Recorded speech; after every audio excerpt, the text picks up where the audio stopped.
Okay, let's get right into it. We're going to talk about a topic that can be, well, really complex and emotional: race and racism. The idea here isn't just to add to the noise. We're going to take a clear, evidence-based look at what these words actually mean, where they even came from, and, how they really shape the world we're all living in today. I mean, you can't miss the signs of racism. They're in the headlines all the time. And a really powerful modern example is right here in the world of sports. After George Floyd was killed, football players all over the UK and really the world started taking the knee. It's this silent, incredibly powerful protest against racial injustice that you can feel far, far beyond the stadium walls.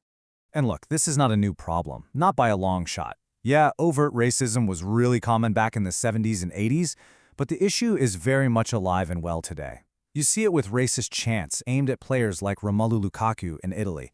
And what's changed is that it's moved online in a big way, with players getting just horrible floods of abuse on social media. It just goes to show you that racism is still here, it's just evolving. So to really get a handle on what's going on, we kind of have to go back to basics. What are we even talking about when we use the word race? And how is that different from ethnicity? Let's try to break these core ideas down. This right here is such a crucial distinction.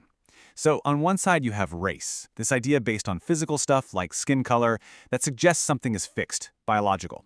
But then on the other side you have ethnicity, and that's all about culture. It's about a shared identity based on things like your ancestry, your language, your religion. The key is, ethnicity is social, it's learned, it's not biological. So where did this whole idea of race as a biological thing even come from? Well, believe it or not, it wasn't discovered, it was invented. Back in the 1700s, you had scientists like Linnaeus who just started classifying humans into different varieties. Then you fast forward to the 1850s, and guys like de Gobineau are proposing a full-on racial hierarchy, basically arguing that the white race was superior. And these ideas? They were used to justify things like colonialism and slavery. It actually wasn't until after World War II that UNESCO officially came out and said, you know what? Race has no scientific basis. And that brings us right up to the modern scientific consensus. There are no clear-cut biological races, period. In fact, what's wild is that scientists have found there can be just as much genetic difference between two people from the same so-called race as there is between two people from completely different races. So the scientific community has pretty much abandoned the concept. Which leads us to the absolute core of the issue, doesn't it? If race is a discredited, unscientific idea, then why on earth does racism, this belief in racial difference and hierarchy, why does it remain such a powerful and destructive force in our societies? Well, the answer isn't in a biology textbook. It's in sociology.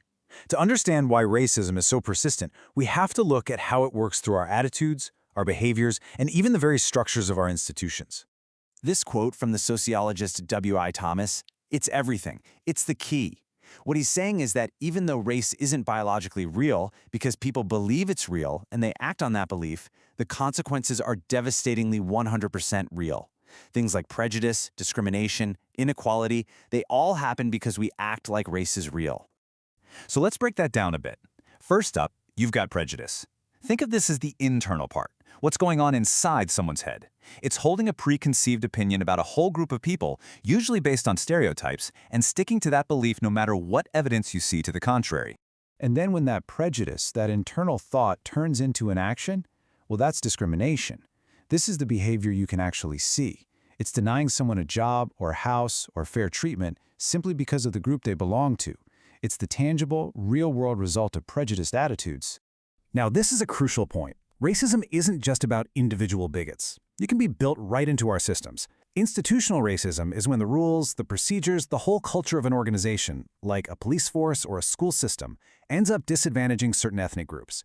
And this can happen even through what the experts call unwitting prejudice, ignorance, or thoughtlessness.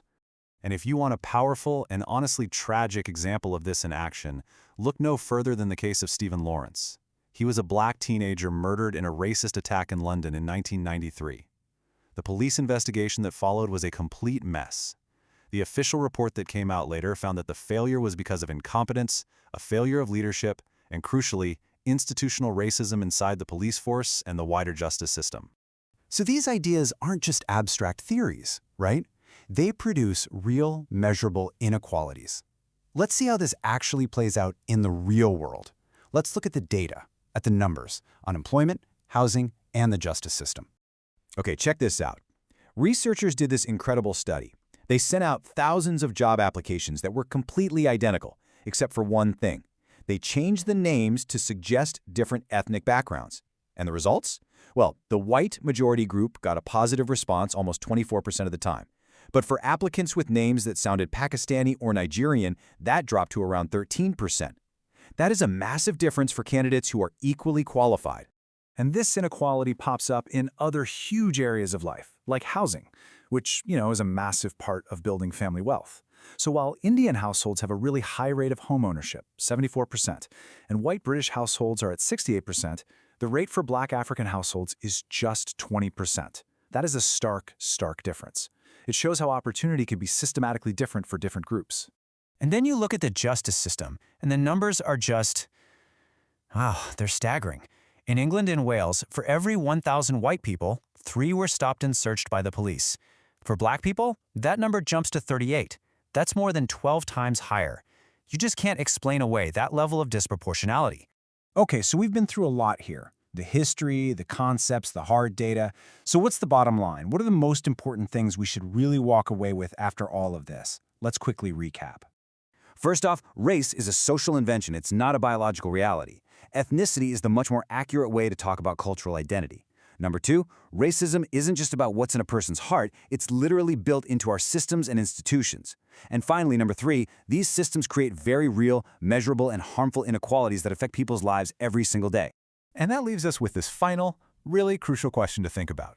If we really accept that race is a social creation, not some biological fact, how should that change the way we try to fix the very real inequalities that this made-up idea has produced? That's the challenge, right there.